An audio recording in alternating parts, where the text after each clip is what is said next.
Ma'am. जी। हाँ जी, आप you can start. मैं दिखाई दे रही हूँ आप लोगों को? Yes sir, you are visible. और आवाज भी आ रही है? Yes, great. सबसे पहले तो आप सब लोगों को नमस्कार और अंतर्राष्ट्रीय महिला दिवस की सब लोगों को शुभकामनाएं, क्योंकि सिर्फ महिलाएं नहीं, पुरुष भी जो है वो इस पूरी मुहिम जो है, पूरा जो आंदोलन है उसका हिस्सा रहे हैं लंबे समय तक। और क्योंकि हम सबको साथ रहना है, इसलिए पुरुष जो है, मतलब मेल जो है, उनको हम उस तरह से अलग नहीं कर सकते हैं। तो आप सब लोगों को भी शुभकामनाएं। हमारी लड़ाई में आप लोगों की भी जरूरत हमें लगातार पड़ती रहेगी। और आप सब लोगों को धन्यवाद, खासतौर पर सुधीर को जिसने मुझे याद किया। और जैसा कि सुधीर ने बताया कि हम साथ पढ़े हैं, 3 साल हम लोगों ने साथ गुजारे हैं।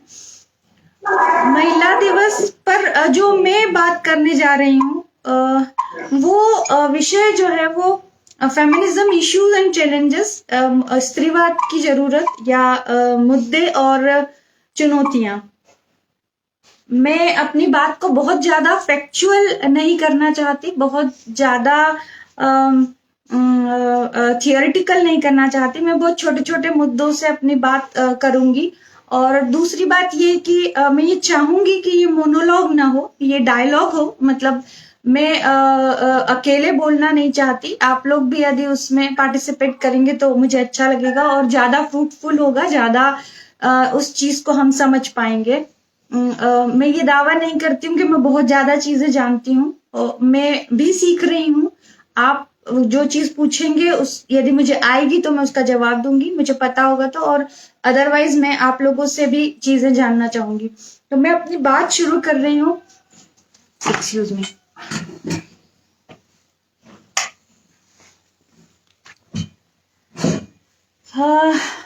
मैं अपनी बात शुरू कर रही हूँ एक बहुत ऐतिहासिक घटना और ऐतिहासिक महत्व की घटना से। ये बात जो है वो 1975 की है, जब यूएन ने महिला वर्ष मनाने की घोषणा की थी। मतलब 1975 को यूएन, यूनाइटेड नेशंस ने महिला वर्ष मनाने की घोषणा की और पूरा यूरोप जो है वो उसके लिए तैयारी कर रहा था। मतलब उस दिन महिलाओं ने बहुत हर जगह तैयारी की थी। लेकिन एक देश है, नॉर्थ वेस्ट यूरोप का एक देश है, आइसलैंड। आइसलैंड की जो 5 बड़े महिला संगठन है, उन्होंने ये तय किया कि एक दिन महिलाएं जो है वो काम नहीं करेंगी, वो हड़ताल पर रहेंगी। और वो जो देश है उसकी उस वक्त जनसंख्या 2,20,000 थी। 5 बड़े महिला संगठनों ने ये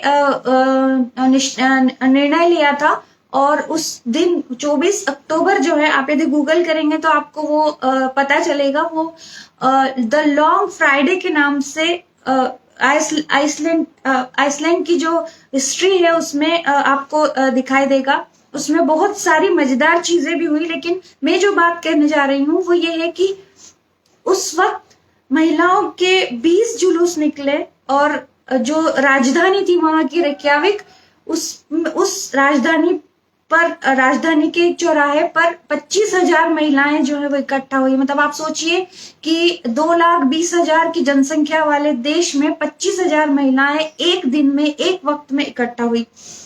और सारे जो मॉल्स थे, मतलब जो सुपरमार्केट थे, उसमें जो खाना था, रेडीमेड फूड था, जो वो खत्म हो गया। नर्सरीज में हालत खराब हो गई, जो बच्चों को देखभाल करती है उन नर्सरीज में हालत खराब हो गई।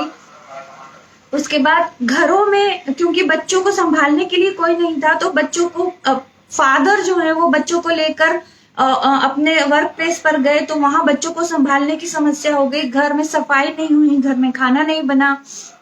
मतलब एक तरह से एक जो देश था वो एक दिन बिल्कुल स्टॉप हो गया। जब इस दिन को मनाने की घोषणा हुई थी, मतलब 24 अक्टूबर को जब महिलाओं ने हड़ताल करने की जो घोषणा की थी, तो जैसा कि होता है, हम जो भी नई चीज करते हैं, नया विचार आता है, तो सबसे ज्यादा जो है वो निगेशन जो है वो हमारे अंदर पैदा होता है। क्योंकि हम एक कंफर्ट जोन में बैठे होते हैं और हमको लगता है कि ये क्या बदलेगा, तो जैसा होता है, पुरुषों ने उसका मजाक उड़ाया कि ये क्या महिलाएं बदल देंगी इससे, लेकिन उस दिन जिस तरह से देश ने सफर किया उससे ये पता चला कि वो जो महिलाएं जो घरों में काम करती है, हम जिनको हाउसवाइफ्स कहते हैं, उनका काम जो है वो किसी भी ऑफिस में काम करने वाली महिला से, किसी भी ऑफिस में काम करने वाले पुरुष से किसी भी तरह से कमतर नहीं है। मतलब वो भी आपकी जिंदगी का बहुत महत्वपूर्ण हिस्सा है।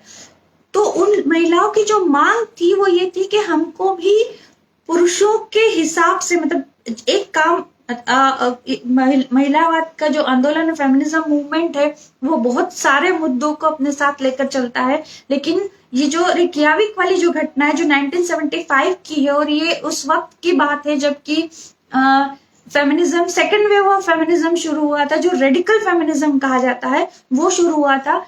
और उस वक्त ये बात ली गई थी कि एक ही काम के लिए पुरुष को अलग वेजेस मिलते हैं, महिलाओं को अलग मिलते हैं, मतलब महिलाओं को कम मिलते हैं।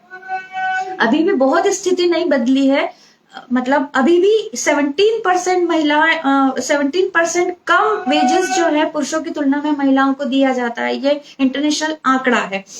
तो ये जो मांग थी आइसलैंड वाली, उन्होंने ये मांग की थी, महिलाओं ने ये मांग की थी कि पुरुषों के हिसाब, पुरुषों को जो वेजेस दिए जाते हैं, जो उनको तनख्वाह दी जाती है, वो हमको भी दी जाए, क्योंकि हम भी वही काम करते हैं जो पुरुष कर रहे हैं।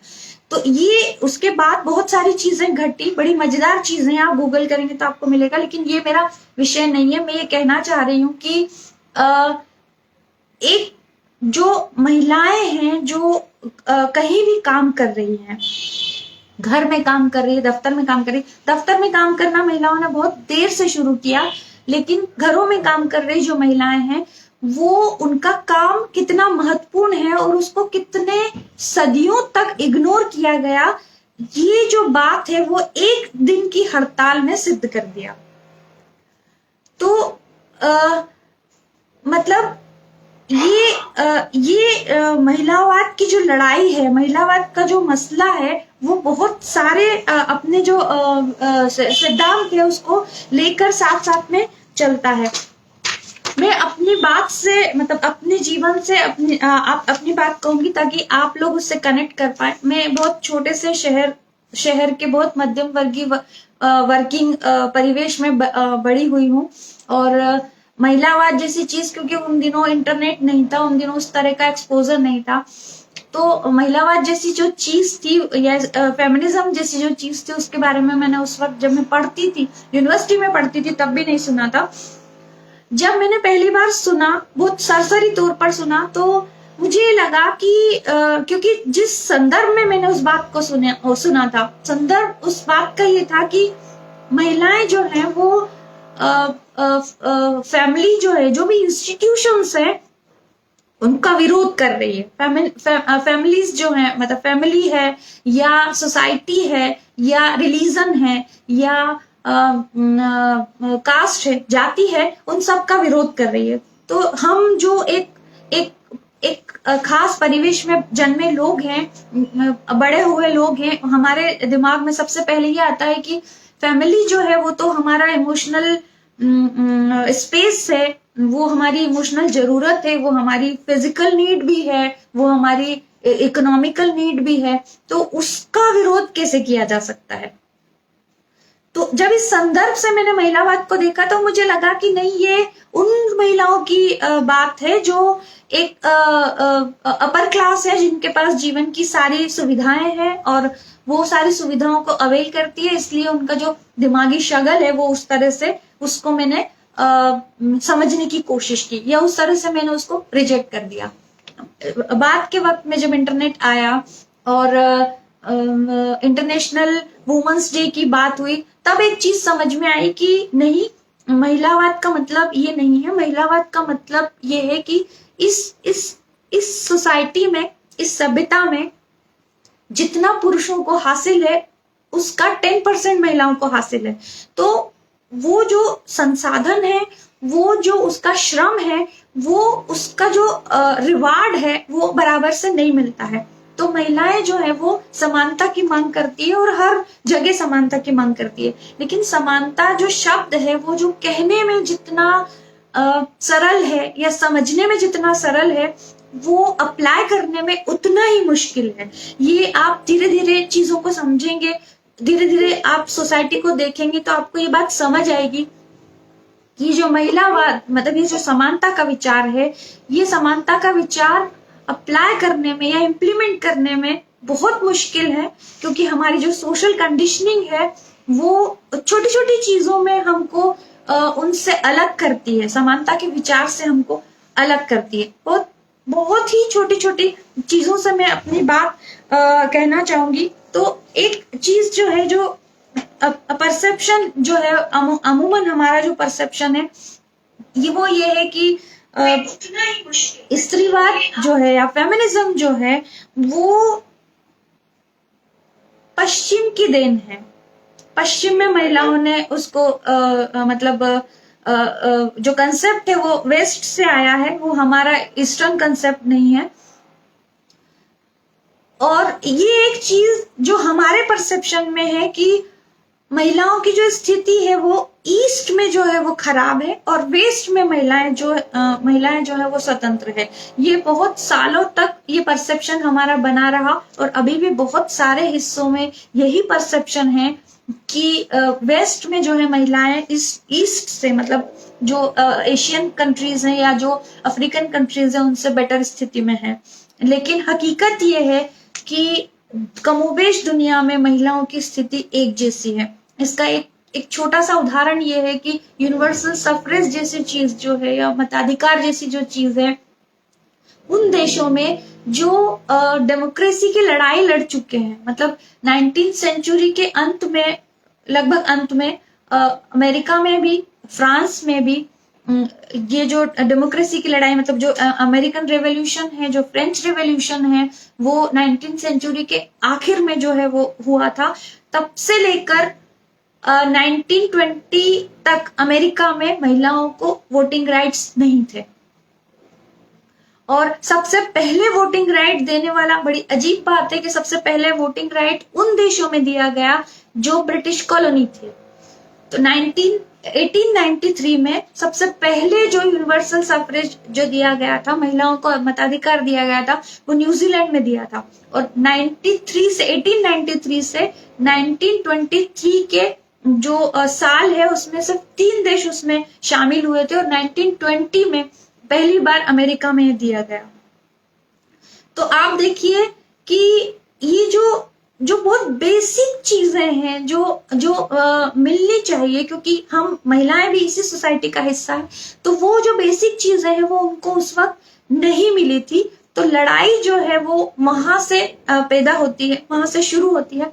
लेकिन जो एक चीज महत्वपूर्ण है वो ये है कि ये एक विचार जो है वो इन कुछ सालों में बड़ा तेजी से उभर कर आया है कि हमारे यहाँ पे फेमिनिज्म की जरूरत नहीं है, हमारे यहाँ पर कम्युनिज्म की जरूरत नहीं है, हमारे यहाँ समानता की जरूरत नहीं है। ये जो विचार आया है, क्योंकि ये जो विचार है सारे, समानता का विचार कह लीजिए आप, या कम्युनिज्म का विचार कह लीजिए, या फेमिनिज्म का विचार कह लीजिए, ये सारे विचार जो है वो आयातित है, हमारी सोसाइटी के लिए ये सूट नहीं करते हैं। ये विचार बड़ी तेजी से इन दिनों बहुत तेजी से इसका प्रचार हो रहा है और बहुत सारे लोग इस विचार से कन्विंस भी होते हैं कि ये हमारा विचार नहीं है, ये हमारी सोसाइटी के लिए ठीक नहीं है। लेकिन सवाल ये है कि जहां आप जो डेमोक्रेसी का कंसेप्ट है, हमारा पूरा इतिहास उठाकर देख लीजिए, पौराणिक इतिहास उठाकर देख लीजिए, प्राचीन इतिहास उठाकर देख लीजिए, पूरे इतिहास में हमारे यहाँ कहीं डेमोक्रेसी नहीं है, कहीं हमारे यहाँ कॉन्स्टिट्यूशन का कंसेप्ट नहीं है, कहीं हमारे यहाँ बैंक्स के कंसेप्ट नहीं है, कहीं हमारे यहाँ पॉलिटिकल सिस्टम का कंसेप्ट नहीं है। तो जब ये सारी चीजें हम एडॉप्ट कर सकते हैं तो फिर फेमिनिज्म में क्या बुराई है, मतलब फिर फेमिनिज्म को क्यों दूर रखा जाए। दूसरी जो चीज महत्वपूर्ण है वो ये है कि क्योंकि वेस्ट में भी महिलाओं की स्थिति जो है वो खराब थी, ईस्ट में भी महिलाओं की स्थिति खराब थी, अलग अलग हर जगह के अलग अलग प्रॉब्लम्स है, हर जगह की अलग अलग चुनौतियां हैं, हर जगह की अलग अलग जरूरतें हैं। तो दोनों जगह स्थितियां जो है महिलाओं की खराब थी, लेकिन अलग अलग तरह से खराब थी। तो पहला जो विचार है वो फेमिनिज्म का वेस्ट में क्यों आया, ये सवाल बहुत लोगों को उठता है। मुझे भी उठा ये सवाल कि पहला विचार जो है फेमिनिज्म का वेस्ट से क्यों आया। वो इसलिए आया क्योंकि डेमोक्रेसी जैसी जो चीज है, सोशलिज्म जैसी जो चीज है, वो पूरा कंसेप्ट ही वेस्ट से आया है। तो जहां महिलाएं अवेयर हुई, उन महिलाओं ने महिलाओं की समानता के अधिकार की मांग की और धीरे धीरे चीजें बदलना शुरू हुई। मतलब जो मुद्दों की बात हो रही है वो ये है कि सबसे पहले मतलब जब असमानताएं देखी गई तो सबसे पहला विचार जो आया वो ये आया कि इस असमानता को दूर करने के लिए, मतलब इस असमानता की जो जड़ है वो कहाँ है। तो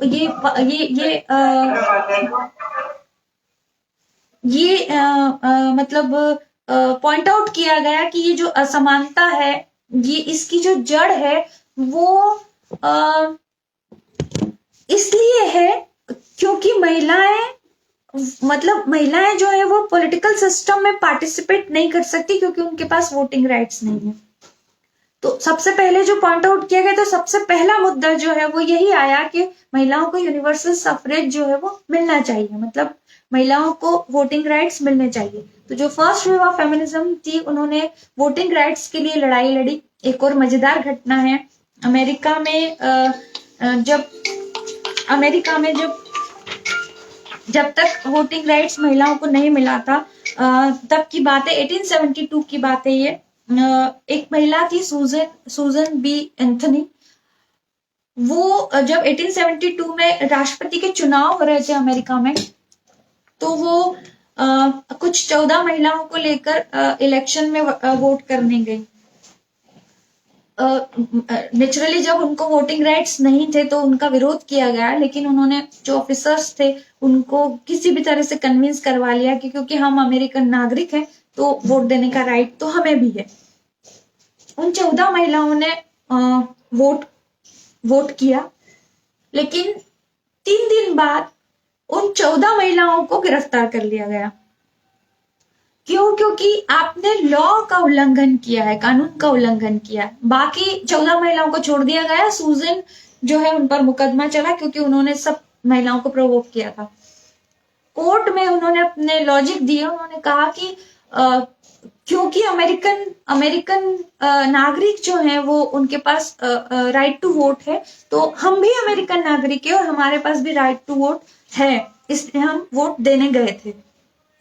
लेकिन क्योंकि कॉन्स्टिट्यूशन में उस तरह का कोई प्रोविजन नहीं था, इसलिए वो सजा थी। तो सूजन के लिए सजा प्रोवाइड की गई कि आपको जुर्माना भरना पड़ेगा। सूजन ने कहा मैं 1 पैसा भी जुर्माना नहीं भरूंगी क्योंकि मैंने कोई अपराध नहीं किया है। उनको छोड़ दिया गया और जो जब्ती ऑफिसर्स थे वो वहां गए, उनके घर गए और वहां से उन्होंने जुर्माने की रकम लेने की कोशिश की, लेकिन उनको वहां पर एक भी चीज ऐसी नहीं मिली जिससे वो अपने जिसको बेचकर जुर्माने की भरपाई कर पाए। मतलब सूजन ने 1 पैसा भी जो है जुर्माना नहीं दिया। लेकिन आप देखिए कि 1872 से लेकर 1920 तक अमेरिका में फिर भी महिलाओं को राइट टू वोट नहीं था। 1920 में पहली बार वोट टू राइट महिलाओं को दिया गया। तो पहला जो चीज थी कि ये समस्याएं जो है वो इसलिए है क्योंकि हमारे पास राइट टू वोट नहीं है।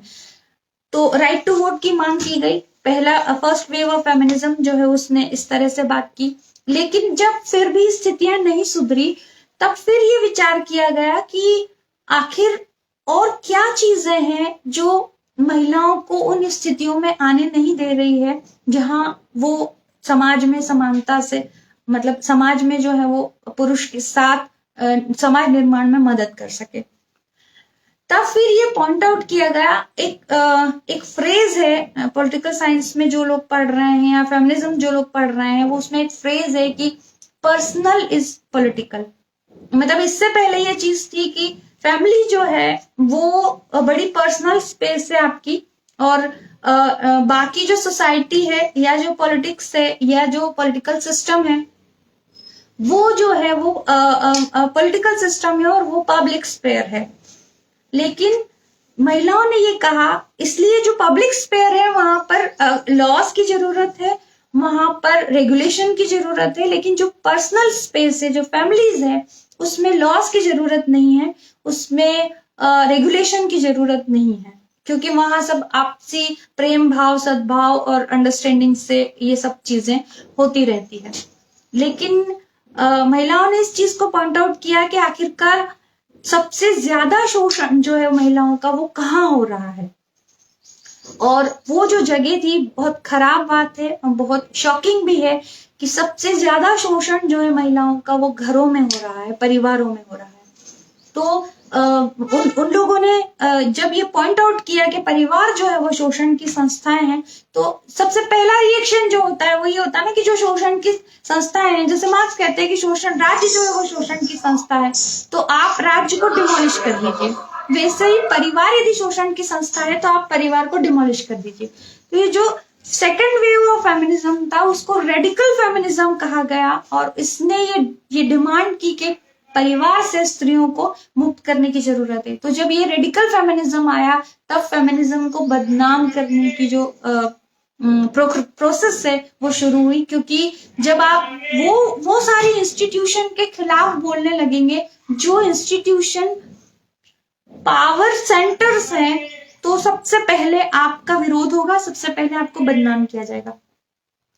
तो जो सेकेंड वेव ऑफ फेमिनिज्म थी वो रेडिकल फेमिनिज्म था, और उसने ये कहा कि परिवार जो है वो शोषण के अड्डे हैं, परिवार में सबसे ज्यादा शोषण होता है। और आप अपने इर्द गिर्द देख लीजिए, परिवार में जैसे हाउस वाइफ्स हैं, अब तो खैर महिलाएं बाहर जाकर काम करने लगी हैं, लेकिन जब महिलाएं बाहर जाकर काम नहीं करती थी तब उनके काम की कीमत जो है वो नहीं दी जाती थी।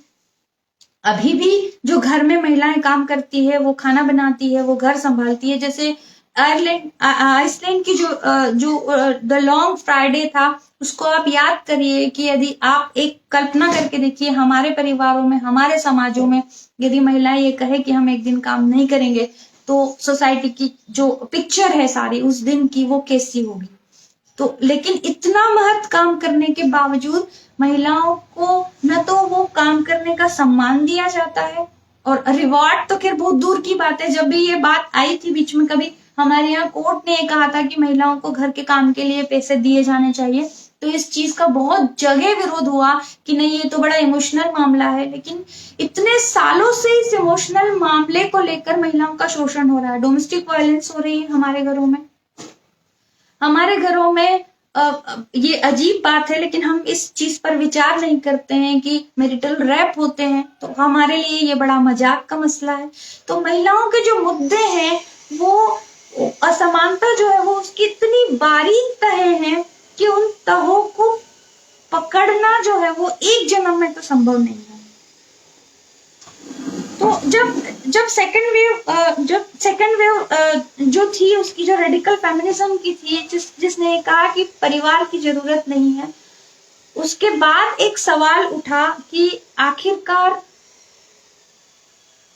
परिवार खत्म होते हैं तो सोसाइटी का जो ढांचा है वो कैसा होगा। साइंस ये कहता है कि रिप्रोडक्शन और फिजिकल स्ट्रक्चर, इनको छोड़ दिया जाए तो पुरुषों और महिलाओं के बीच में कोई फर्क नहीं है। मतलब महिलाएं क्योंकि मां बनती हैं, बच्चा कैरी करती हैं, और दूसरा ये उनका फिजिकल जो स्ट्रक्चर है वो अलग है। इसके अलावा महिलाओं और पुरुषों के बीच में कोई फर्क नहीं है। बल्कि बात की जो रिसेंट रिसर्चेस हैं वो ये कह रही हैं, वो ये बता रही हैं कि बहुत सारे मामलों में महिलाएं जो है वो पुरुषों से बेटर है, इस तरह से कि कलर सेंस उनमें ज्यादा है। मतलब साइंस ये बताता है कि जो कलर ब्लाइंडनेस जैसी जो प्रॉब्लम है वो पुरुषों में हुआ करती है, महिलाओं में नहीं हुआ करती है। महिलाएं कलर्स को बहुत अलग तरह से समझती है, वो पहचानती हैं, उनके पास ज्यादा सेंसिटिविटी है, वो ज्यादा इमोशनल बॉन्डिंग रखती है, वो परिवार को बॉन्ड करके रख सकती है। उसके बाद उनके जो सेंसेस हैं, वो सेंसेस जो है वो पुरुषों से बेटर काम करते हैं। टाइम मैनेजमेंट जो है वो महिलाएं बेटर कर सकती हैं। तो ये जो चीजें हैं वो महिलाओं के पास पुरुषों से ज्यादा है, और पुरुष इस मामले में बेटर, महिलाएं इस मामले में बेटर है। लेकिन उसके बावजूद ऐसा क्या हुआ कि महिलाएं सदियों से पिछड़ती चली गई? ये एक सवाल जो था, मैंने कई लोगों से किया, फिर मैंने उस पर थोड़ा बहुत रिसर्च किया कि ऐसा क्या हुआ कि महिलाएं जो है वो पुरुषों से पिछड़ती चली गई, और आज ये स्थिति है कि हम महिला दिवस मना रहे हैं। मतलब आप कोई भी दिवस मनाते हैं तो इसका मतलब ये है कि उसको प्रोटेक्शन की जरूरत है। यदि हम पर्यावरण दिवस मना रहे हैं तो इसका मतलब ये है कि पर्यावरण को प्रोटेक्शन की जरूरत है ना। तो महिला दिवस मना रहे हैं हम, ये स्थिति आ गई है। तो ये सवाल उठता है कि जब महिलाएं और पुरुष जो है शारीरिक, मानसिक और बौद्धिक इन मामलों में एक जैसी क्षमता रखते हैं, तो फिर ऐसा क्या हुआ कि महिलाएं जो है वो पिछड़ती चली गई। एक पॉलिटिकल फिलोसोफर हुए हैं रूसो, उन्होंने एक बात कही थी कि मतलब सभ्यता जो है, हम जो लोग हैं, जो होमोसेपियंस से, मतलब मानवों की बहुत सारी प्रजाति रही है इतिहास में, और सभ्यता का जो इतिहास है वो बहुत रीसेंट इतिहास है। मतलब सभ्यता की शुरुआत जो है वो धरती पर इंसान के आने के बहुत बाद की घटना है। तो जो होमोसेपियंस जो स्पीशीज है इंसानों की, उस होमोसेपियंस स्पीशीज जो है वो उसका जो प्रतिनिधि है वो हम हैं। बाकी सारी स्पीशीज जो है वो खत्म हो गई है। तो रूसो जो है उन्होंने एक बात कही थी कि सभ्यता की शुरुआत करने वाला वो पहला व्यक्ति, मतलब सभ्यता की शुरुआत उस व्यक्ति ने की जिसने सबसे पहले जमीन के एक टुकड़े को घेरा और ये कहा कि ये जमीन मेरी है, और बाकी लोगों ने उसके दावे को मान लिया। तो यहां से सभ्यता की शुरुआत होती है। थोड़ा सा मार्जिन से मार्क्स भी यही बात कहते हैं, थोड़ी सी मार्जिन से सिमोन भी यही बात कहती है कि मार्क्स जो कहते हैं वो ये कहते हैं कि जो निजी संपत्ति का उदय हुआ, जैसे ही समाज में निजी संपत्ति का उदय, प्राइवेट प्रॉपर्टी जो है उसने महिलाओं की स्थिति को डिटोरिएट करना शुरू कर दिया। वो कैसे कि जब प्राइवेट प्रॉपर्टीज की शुरुआत हुई, मतलब जब लोगों ने स्थायी घर बनाना शुरू किए, कृषि की शुरुआत हुई, एग्रीकल्चर की शुरुआत हुई, तो लोग स्थायी रूप से निवास करने लगे। और वो जो जिस ज्योग्राफिकल रीजन में जो लोग रह रहे हैं, उस ज्योग्राफिकल रीजन के जो नेचुरल रिसोर्सेस है उन पर कब्जा करने की संघर्ष की शुरुआत हुई उसी वक्त। मतलब होता है ना कि आप पानी कम है तो आप उन लोगों को जो कमजोर है उनको पानी नहीं लेने देंगे, क्योंकि वो आपकी जरूरत है। हम अभी पे कर लेते हैं, बिजली नहीं है तो हम जनरेटर लगा सकते हैं, बिजली नहीं है तो हम इन्वर्टर लगा सकते हैं, और हम नेचुरल रिसोर्सेस का इस्तेमाल करते हैं। तो जो नेचुरल रिसोर्सेज है उनके लिए लड़ाई शुरू हुई तो कबीले हुए। प्राइवेट प्रॉपर्टी ने फिर परिवार को जन्म दिया, क्योंकि जब आप किसी चीज को ओन करते हैं तो फिर आप बहुत सारी चीजों को ओन करना चाहते हैं। तो आपने शादी करना शुरू की, आपके अपने बच्चे चाहिए आपको। तो संघर्ष की शुरुआत हुई, उस तरह से कबीले बने और कबीलों के आपस में संसाधनों के लिए संघर्ष शुरू हुए।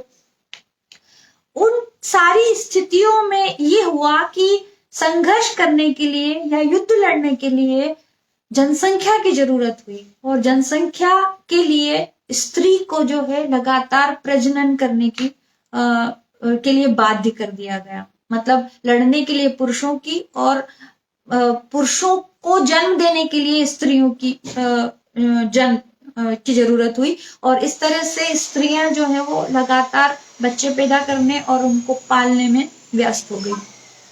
एक बहुत मजेदार घटना है, कुछ समय पहले की घटना है ये, और वो इतनी मजेदार है और इससे इतनी ज्यादा कनेक्ट करती है कि मैं उसको हर जगह उस घटना से अपनी बात कहती हूँ। एक नेशनल पार्क है मध्य प्रदेश में, वहां पर कुछ वक्त पहले अखबार में एक बड़ी मजेदार घटना जो है वो उन्होंने अखबार में आई थी। नेशनल पार्क है, वहां पर अखबार ने छापा कि वहां शेर जो है उसको कुछ कुत्तों ने डरा कर भगा दिया। तो ये बहुत अजीब बात है कि शेर को कुछ कुत्ते जो है वो डरा कर भगा देते हैं।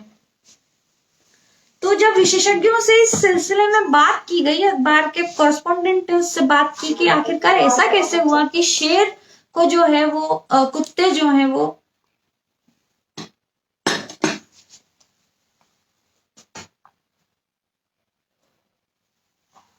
क्या बात है यार, नोट कर दिया मुझे।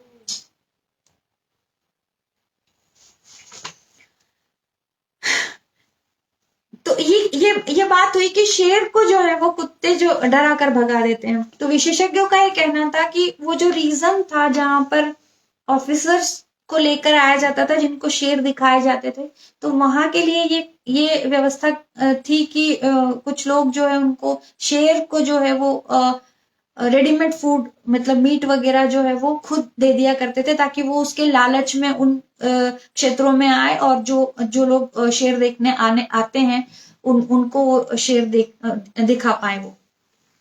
तो विशेषज्ञ ये कहते हैं कि यदि यही चीज लगातार जारी रही तो कोई बहुत बड़ी बात नहीं है कि कुत्ते जो है वो शेर को भगा सकते हैं। मतलब ये एक रियाज का मामला है जो महिलाओं से उस वक्त छूट गया जिस वक्त उनको रिप्रोडक्शन में धकेल दिया गया था। उस वक्त वो उनका सारा के सारा जो कंसंट्रेशन था वो बच्चे पैदा करने और बच्चों को बड़ा करने में चला गया, और उन्होंने वो जो युद्ध का रियाज है या जो अपनी बौद्धिक क्षमता है उनका जो शार्प करने का जो रियाज है वो सब चीजें छोड़ दी थी।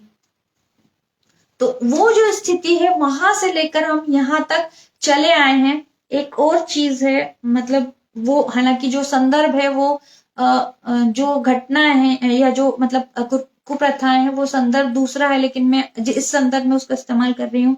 बर्मा और थाईलैंड में महिलाओं की सौंदर्य से संबंधित, पूरी दुनिया में सौंदर्य से संबंधित अलग अलग फॉर्मेट है, अलग अलग मापदंड है। तो बर्मा और थाईलैंड में ये मापदंड है जनजातियों में कि यदि गर्दन लंबी है महिला की तो वो खूबसूरत मानी जाएगी। तो 5 साल की उम्र से महिलाओं के गले में वो मेटल के रिंग जो है वो पहनाना शुरू की जाती है, और 25 रिंग तक महिलाओं की गर्दन में वो मेटल रिंग पहनाई जाती है और उनकी गर्दन लंबी की जाती है।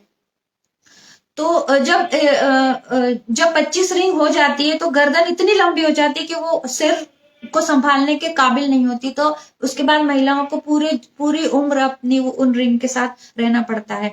और ऐसी ही एक कुप्रथा जो है वो चीन में भी थी, जो 1940 में जिसको प्रतिबंधित किया गया। वो कुप्रथा ही थी। मतलब चीन में ये माना जाता है कि यदि महिलाओं के पैर छोटे हों, मतलब पंजे जो है वो छोटे हों और उंगलियां जो है अंदर की तरफ मुड़ी हुई हो तो वो खूबसूरत कहलाती है। तो बच्चे का जन्म होता था, मतलब लड़कियों का जन्म होता था तो उनको मेटल के जो शूज है वो पहनाए जाते थे और उनके माध्यम से उनके पैरों को, मतलब उनके पैर के पंजों को बड़े होने से रोका जाता था और उंगलियां जो है अंदर की तरफ मोड़ी जाती थी। आप यदि इंटरनेट पर इस तरह की चीजें देखेंगे तो आपको सिहरन होने लगेगी। वो जो फोटो आते हैं चीन के या बर्मा थाईलैंड के, वो फोटो देखकर आपको सिहरन होने लगेगी। इस तरह के मतलब कुप्रथाएं थी। तो कहने का मतलब ये है कि ये जो फिजिकल चेंजेस हैं वो भी आप कर सकते हैं। इंसान जो है जब इंसान धरती पर आया उस वक्त वो चौपाया था, मतलब वो 4 पैर से चलता था, लेकिन उसका जो विकास का पूरी गति है आप उसको देखिए तो आप ये देखेंगे कि वो धीरे धीरे धीरे धीरे खड़ा होना सीखा। तो ये जो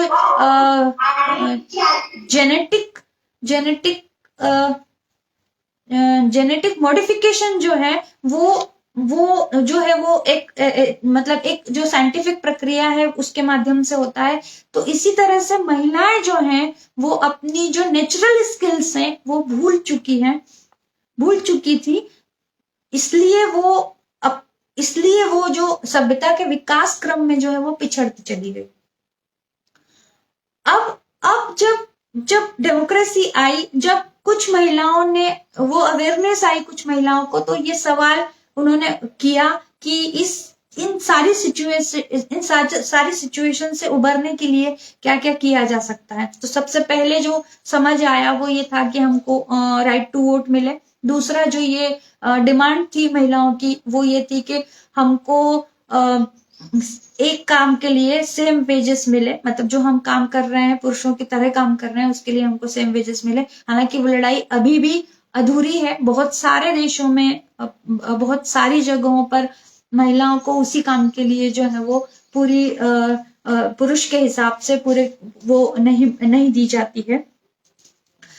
और बहुत सारी चीजें हैं जो जिसको लेकर जो है महिलाओं की लड़ाई जारी है। एक चीज जो है वो जो मैंने पहले कही थी कि समानता की जरूरत हमारे यहाँ नहीं है। हमारे लिए ये तो बड़ा आयातित विचार है, लेकिन एक सवाल जो है वो ये है कि हमारी जो पूरी परंपरा है जिसमें ये कहा जाता है कि ब्रह्मा के मुख से जो है ब्राह्मण का जन्म होता है और क्षत्रिय का जन्म उनके हाथों से मतलब उनकी भुजाओं से होता है, और वैश्य का जन्म जो है पेट से होता है और शूद्र का जन्म पैरों से होता है। तो जब हमने ये जो डिस्क्रिमिनेशन पुरुषों में कर रखा है तो महिलाओं का डिस्क्रिमिनेट मतलब महिलाएं तो उस पूरी व्यवस्था में कहीं है ही नहीं। आप देखिए कि हम पौराणिक कथाएं उठाकर देखेंगे तो वैश्यों और शूद्रों के लिए पढ़ाई लिखाई की कोई व्यवस्था हमारी पौराणिकता में नहीं है। हमारी पौराणिकता में गुरुकुल में ब्राह्मण पढ़ेंगे या क्षत्रिय पढ़ेंगे। कुछ महिलाओं के नाम जो है वो बतौर उदाहरण पेश किए जाते हैं, खासतौर पर राष्ट्रवादियों के द्वारा, जो संस्कृतिवादी है उनके द्वारा, कि गार्गी थी और मैत्रेयी थी और अपाला थी और ये विदुषी स्त्रियां थी। लेकिन ये विदुषी स्त्रियां जो हैं वो हमारी परंपरा की प्रतिनिधि नहीं है। आप इतना लंबा 5000 साल पुराना या 10,000 साल पुराने इतिहास में 3 महिलाओं को लाकर खड़ा कर देंगे और आप ये कहेंगे कि ये जो महिलाएं हैं ये हमारी परंपरा के प्रतिनिधि हैं, तो ये आप गलत कर रहे हैं। जब हमारे परंपरा में शूद्रों को और वैश्यों को पढ़ने के लिए सुविधा नहीं है तो महिलाओं के लिए तो कोई सुविधा है ही नहीं। तो हमारा समाज तो समानता के, हालांकि हमारा समाज नहीं पूरी दुनिया में असमानता जो है वो कई स्तरों पर है। सिर्फ स्त्री की असमानता की बात नहीं है, तमाम स्तरों पर है। हमारे यहाँ जाति जो है वो असमानता की वजह, जाति भी हमारे यहाँ असमानता की वजह है। तो महिलाओं की जो स्थिति है वो हमारे यहाँ भी वैसी ही है जैसी पश्चिम में थी। इसलिए हमको भी स्त्रीवाद की जरूरत है, फेमिनिज्म की जरूरत हमको भी है, क्योंकि हमारे यहाँ महिलाओं को जो है वो अलग अलग तरह से सप्रेस किया जा रहा है। बहुत छोटी छोटी चीजों से मैं अपनी बात करूंगी कि आप देखिए घर बनाए जाते हैं तो घर में सबसे कम महत्व, अब तो खैर जो डिजाइनिंग है वो बदल गई है और बाजार जो है वो सब जगह आ गया है, लेकिन आज से 10 या 15 साल पहले की स्थिति ये थी कि कोई भी घर बन रहा है तो किचन जो है वो सबसे छोटा, बंद और घर के सबसे पिछले हिस्से में बनाया जाता है। और बहुत सारे घरों में ये स्थिति है कि यदि किचन बनाया जाता है जिसमें महिलाएं अपना जीवन का लगभग 1/4 हिस्सा बिताती है, उस किचन के बारे में महिलाओं से कभी कोई राय नहीं ली जाती है। आप पूरी दुनिया में पारंपरिक जो ड्रेसिंग है, जो ट्रेडिशनल ड्रेसिंग है, आप उसको देखिए कि वो महिलाओं के लिए कंफर्टेबल नहीं है। एक बड़ी मजेदार चीज थी जो मैंने कहीं ऑब्जर्व की थी कि महिलाओं के कपड़ों में जेब नहीं हुआ करती है, क्योंकि महिलाओं को रखने के लिए कोई चीज मतलब पैसा नहीं है रखने के लिए। मतलब पुरुषों के कपड़ों में जेब हुआ करती, महिलाओं के कपड़ों में जेब नहीं हुआ करती है। तो ये जो छोटी छोटी चीजें हैं जिनसे मिथक बनते हैं, वो चीजें ये बताती है कि महिलाओं की स्थिति जो है वो, उसकी जो असमानता का जो स्तर है उसकी बहुत सारी लेयर्स हैं, उसकी बहुत सारी लेयर्स हैं। तो ये जो चीज है, आप बार बार इन चीजों को देखेंगे तो आपको ये महसूस होगा कि ये जो चीज है वो महिलाओं को पुरुषों के बराबर आने ही नहीं देना चाहती है। जो आखिर जो चीज है वो ये है कि आखिरकार फेमिनिज्म जो है, जिस जिस जो मतलब महिलाएं जो है वो जैसे हमारे यहाँ पर बच्चों को जन्म देने की बात है, तो ये चीज डिसाइड मतलब आप ये चीज जो है बच्ची पैदा होना है या नहीं है होना है, वहां से लेकर उसके खान पान, उसका खान पान क्या होगा, उसका रहन सहन क्या होगा, वो क्या पढ़ेगी, वो पढ़ेगी या नहीं पढ़ेगी, वो पढ़ेगी तो कौन सा विषय पढ़ेगी, वो कितना पढ़ेगी, यहाँ तक कि वो कौन सी किताब पढ़ रही है, वो कौन सी फिल्म देख रही है, कौन सा म्यूजिक सुन रही है, उसके दोस्त क्या है, वो किससे शादी करेगी, वो कब शादी करेगी, वो कैसे शादी करेगी, शादी के बाद जो है वो क्या पहनेगी, वो क्या खाएगी, कहाँ रहेगी, ये सारे डिसीजन जो हैं वो महिलाएं नहीं करती हैं, उनके बिहाफ पर उनके परिवार करते हैं। परिवार में महिलाएं भी शामिल है, लेकिन उनके बिहाफ पर उनका जो सोसाइटी जो है, उनका जो समाज है, उनका जो परिवार है, वो उनके बिहाफ पर वो सारे डिसीजन करते हैं। तो ये जो छोटी छोटी चीजें हैं जिन्होंने महिलाओं को पीछे किया है, उन चीजों के बदलाव की जो मांग है वो फेमिनिज्म है। और ये जो हिस्सा है कि क्या क्या डिमांड है महिला, मतलब फेमिनिज्म की क्या क्या डिमांड है, तो वो डिमांड जो फहरिस्त है वो बहुत लंबी है। एक मोटे तौर पर ये है कि अब जो हमारे यहाँ जो डिमांड की जा रही है कि हमको जो नीति निर्माण है, जो पॉलिसी मेकिंग है, उसमें भी हमको रिजर्वेशन दिया जाए, मतलब स्त्रियों को रिजर्वेशन दिया जाए। वो बिल जो है वो कितने सालों से हमारे संसद में जो है वो लंबित पड़ा हुआ है। कोई पॉलिटिकल पार्टी उस संदर्भ में बात नहीं करना चाहती है, महिला आरक्षण पर कोई बात नहीं करना चाहती है। तो जो पहली चीज जो थी सफरेज की बात थी, यूनिवर्सल सफरेज की बात थी। दूसरी चीज जो थी सेम वेजेस की डिमांड है। उसके बाद जो डिमांड है वो ये है कि पॉलिसी मेकिंग में हमारी भी हिस्सेदारी, मतलब महिलाओं की भी हिस्सेदारी हो। उसके अलावा डोमेस्टिक वायलेंस जो है उसके लिए कानून खैर बन रहे हैं उस पर भी, लेकिन वो जब तक सोसाइटी उसके लिए अवेयर नहीं होगी वो चीजें चेंज नहीं होगी। उसके अलावा जो है वो डिवोर्स के कानून जो है वो आसान किए जाए। ये पूरी दुनिया के डिमांड है कि डिवोर्स के कानून जो है वो उनको भी आसान किया जाए। सेक्सुअल हरेसमेंट की बात है, उससे सेक्सुअल हरेसमेंट जो है उसके लिए भी कानून बनाया जाए। रिप्रोडक्शन राइट्स की बात हो रही है, अबॉर्शन राइट्स की बात हो रही है, ऑनर क्राइम्स की बात हो रही है। ये जो सारी मोटी मोटी डिमांड्स है वो है। इसके अलावा जो है वो बहुत सारी चीजें हैं, कपड़े कैसे पहनना है, क्या खाना है, कहाँ रहना है, क्या नौकरी करना है, ये मतलब बहुत लंबी फहरिस्त है। जो महिलाओं के मतलब फेमिनिज्म के जो मुद्दे हैं वो बहुत ही लंबी फहरिस्त है। एक जो आखिरी जो हिस्सा है मेरी बात का वो ये है कि आखिरकार महिला मतलब फेमिनिज्म जो है उसके सामने चुनौतियां क्या है। एक चीज जो है वो ये है कि क्योंकि मतलब मैं अक्सर एक बात कहती हूँ कि ये जो पूरा सिस्टम है ये सिस्टम पुरुषों का बनाया हुआ सिस्टम है, और महिलाएं जो है वो इस सिस्टम में सेंध लगा रही है। मतलब महिलाओं को इस सिस्टम में अभी फिलहाल के लिए तो वो एक तरह से मेहमान की तरह है। मतलब मेहमान आते हैं जिनका आपके घरों में अधिकार नहीं होता है, वो उनको आप बड़ा पैम्पर करके रखते हैं, लेकिन 2 दिन 3 दिन के बाद आपको ये लगता है कि अब इसको चले जाना चाहिए, ये हमको असुविधा दे रहा है। तो महिलाएं जो है इस सिस्टम में मेहमान की तरह है, और अब वो बहुत लंबे समय से साथ रह रही है, तो वो अब उनको असुविधा दे रही है, सुविधा भी दे रही है, असुविधा भी दे रही है। तो महिलाएं जो है वो पुरुषों के सिस्टम में सेंध लगा रही है। तो पुरुषों मतलब जो सिस्टम है उसको अनुकूल करने के लिए बड़ी संख्या में महिलाओं के बाहर निकलने की जरूरत है, और पूरा के पूरा सिस्टम जो है उसमें बड़े बदलाव की जरूरत है। तो जो मूल चुनौतियां हैं फेमिनिज्म के सामने, वो चुनौतियां मैं 3-4 है वो रखूंगी। उसके बाद हम जो है डायलॉग वाला सेशन शुरू करेंगे। पहली जो चुनौती है वो है दक्षिण पंथ, मतलब जो राइट राइटिस्ट जो फिलॉसफी है वो सबसे बड़ी और सबसे पहली चुनौती है। वो इसलिए है क्योंकि जो राइट जो थॉट है वो सारे जो इंस्टीट्यूशन है, जो ट्रेडिशनल इंस्टीट्यूशन है सारे, उनको वो प्रिजर्व रखना चाहती है, वो एज इट इज रखना चाहती है, वो जस का तस रखना चाहती है, चाहे वो फैमिली हो, चाहे वो रिलीजन हो, चाहे वो कास्ट हो, चाहे वो सोसाइटी हो।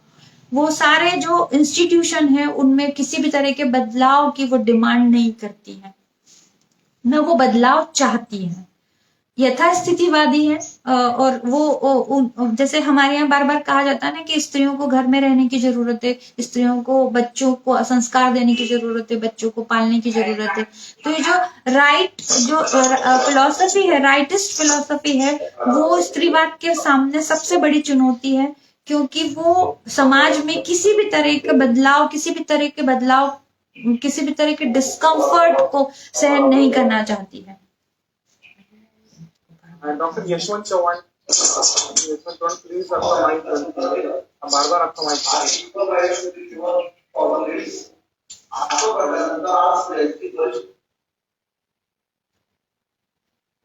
Okay ma'am, you can start.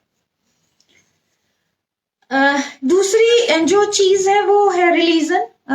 Religion, दुनिया का कोई भी रिलीजन है वो महिलाओं के लिए फ्रेंडली नहीं है, क्योंकि जो मैंने पहले भी ये बात कही कि जो पूरा के पूरा सिस्टम है, चाहे किसी भी तरह का सोशल सिस्टम जो है वो पूरा के पूरा मेल मतलब मेल द्वारा डेवलप्ड है, पुरुषों ने जो है उसको विकसित किया है। तो उसमें जो धर्म है वो भी उसी सिस्टम का हिस्सा है। तो धर्म जो है वो भी महिला स्त्रीवाद के सामने चुनौती है। आप देखिए कि वेस्ट के देशों में जो है एबॉर्शन राइट के लिए चुनाव लड़े जाते हैं और उस पर उसका विरोध किया जाता है, क्योंकि क्रिश्चियनिटी में जो है वो एबॉर्शन एक्सेप्टेबल नहीं है। तो महिलाएं जो है पूरी दुनिया में, खासतौर पर पश्चिमी दुनिया में, एबॉर्शन के राइट के लिए लड़ाई लड़ रही है, मूवमेंट हो रहा है उनका। हमारे यहाँ आप देख लीजिए कि मेंसेस के दौरान महिलाओं को किचन में या जो महत्वपूर्ण आयोजन है उनमें महिलाओं को वर्जित किया जाता है। अभी तक यही स्थिति है। इस्लाम में आप देख लीजिए फीमेल जेनिटल मतलब वो जो म्यूटिलिएशन होता है वो वहां पर हो रहा है, और वो बहुत तकलीफ दे, लेकिन उसके बावजूद वो सारी चीजें हो रही है। तो धर्म जो है वो भी फेमिनिज्म की राह में एक चुनौती है। मतलब धर्म से भी उबरने की जरूरत है। वो आपको अलग अलग तरीके से वस्तु बनाने की तैयारी करता है। और तीसरी जो चीज है वो बाजार है। बाजार ने हालांकि बहुत महिलाओं को सुविधा दी है। मतलब बाजारवाद के आने के बाद महिलाएं जो है वो खुलकर बाहर आ पाई है, बहुत सारी सुविधाएं दी है। लेकिन उसके बावजूद एक खराब बात यह है कि बाजार जो है वो महिलाओं को लगातार ऑब्जेक्टिफिकेशन कर रहा है। मतलब बाजार जो है वो एक पर्टिकुलर नॉर्म्स तैयार करता है कि आप इस नॉर्म्स में फिट होते हैं या नहीं होते हैं, और वो आपका ऑब्जेक्टिफिकेशन कर रहा है। आप फेयर हैं, आप स्लिम हैं, और यदि आप फेयर नहीं हैं तो आपके लिए फेयरनेस क्रीम है, आप स्लिम नहीं हैं तो आपके लिए जिम है या इस तरह के उत्पाद हैं।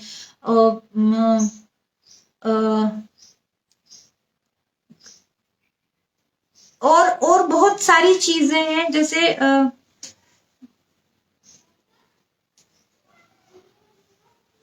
मतलब बाजार जो है, मार्केट जो है वो फीमेल को एक फिजिकल एंटिटी के तौर पर देखना चाहता है, और वो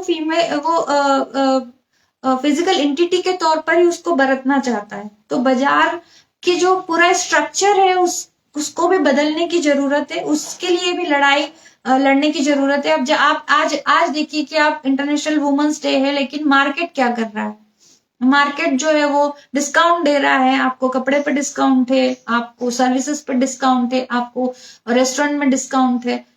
तो वो अपना जो लाभ है, मतलब अपना जो प्रॉफिट है वो कमाने के लिए महिलाओं का इस्तेमाल कर रहा है। तो बाजार जो है वो भी फेमिनिज्म के सामने एक बड़ी चुनौती है। किसी भी तरह का जो भेदभाव है, जो अगली बात है वो ये है कि किसी भी तरह का जो भेदभाव है वो भी फेमिनिज्म के सामने चुनौती है। मतलब यदि आप इस तरह से देखें, हम भारतीय संदर्भों में बात करें कि यदि महिलाएं, एक ये बात कही जाती है कि स्त्रियां जो है वो एक जाति है, लेकिन आप ये समझिए कि स्त्रियों की जातियों में भी जातियां हैं। यदि आप एक दलित की स्त्री की बात करेंगे तो दलित की स्त्री जो है वो, उसका जो दर्जा है वो दलित से भी नीचे है। तो ये जो भेदभाव है, ये किसी भी तरह का भेदभाव है, वो स्त्री मतलब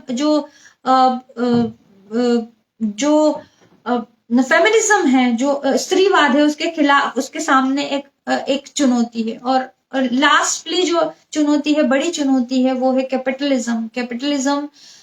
हालांकि उदारवाद ने या पूंजीवाद ने महिलाओं को बहुत सारी सुविधाएं दी हैं। मतलब आज जो महिलाएं बाहर आ पाई हैं और ये जो स्त्रीवाद की जो मुहिम है वो आ पाई है, तो वो कैपिटलिज्म के रिएक्शन में बाहर आई है। मतलब ये एक अजीब सी बात है जब मैं ये देखती हूँ कि जो ट्रेडिशनल इंस्टीट्यूशंस हैं या जो दक्षिणपंथी लोग हैं वो यदि महिलावाद मनाते हैं तो वो किस आधार पर मनाते हैं, क्योंकि जो बेसिक चीज है दक्षिण पंथ की, उसके बिल्कुल खिलाफ जाकर महिलावाद अपनी मांग करता है। तो जो पूंजीवाद है वो भी बड़ी चुनौती है स्त्रीवाद के सामने, क्योंकि पूंजीवाद दुनिया में जो वेरिएशंस है उनको एक्सेप्ट नहीं करता है, वो उसको मार्केट की तरह देखना चाहता है, वो हर जगह लाभ चाहता है और उन चीजों पर वो गौर नहीं करता है जो जो सोशल गुड की तरफ जाती है। मतलब एक साइकोलॉजिकल चीज है कि यदि महिलाएं या आपके परिवार में कोई व्यक्ति संतुष्ट नहीं है तो आपको वो संतुष्ट रहने नहीं देगा, वो आपको खुश नहीं रहने देगा। तो जब महिलाएं असंतुष्ट होती हैं या वो दुखी होती है तो वो सोसाइटी को वो चीज नहीं दे पाएगी जो वो देने की कैपेबल है, जो चीज वो दे सकती है। तो ये जो चीजें हैं, जो महिलावाद के सामने ये जो चीजें हैं, ये जो चुनौतियां हैं और ये जो मुद्दे हैं, मैंने अपनी बात इस पर रखी है। अब आप कोई सवाल करना चाहें या कोई बात अपनी रखना चाहें तो आप अपनी बात रखिए। एक लास्ट जो चीज है मैं वो बताना चाहूंगी कि स्त्रीवाद की जो लड़ाई है, वो लड़ाई जो है वो मेरी या आपकी लड़ाई नहीं है, वो लड़ाई हम सब की लड़ाई है। और उसकी जो लड़ाई में वो सारे लोग शामिल हैं जो किसी भी तरह से वंचित है, किसी भी तरह से शोषित है, चाहे तो वो स्त्री हो, चाहे तो वो समलैंगिक हो या थर्ड जेंडर हो, जो भी है वो सारे लोग जो सोसाइटी से किसी भी तरह से संघर्ष कर रहे हैं वो स्त्रीवाद की लड़ाई लड़ रहे हैं। और ये लड़ाई जो है वो हक छीनने की नहीं है, वो ये लड़ाई जो है वो सबको हक देने की लड़ाई है। एक लास्ट कोटेशन है जो अमेरिकन जर्नलिस्ट थी और सोशल पॉलिटिकल एक्टिविस्ट रही हैं, ग्लोरिया स्टेनम, उनकी जो एक लास्ट बात है, वो मतलब उनकी जो बात है उससे मैं अपनी बात खत्म कर रही हूँ। वो ये कहती हैं कि feminism has never been about getting a job for one woman, it is about making life more fair for woman everywhere. It is not about a piece of existing pie, there are too many of us for that, it is about baking a new pie. शुक्रिया।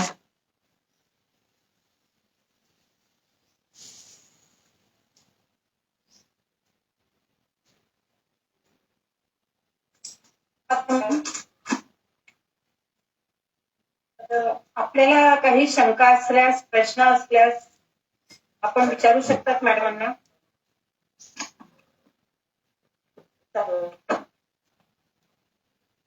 धन्यवाद madam जी।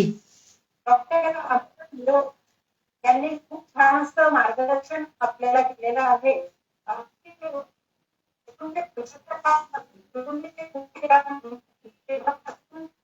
आजपर्यंत स्थिती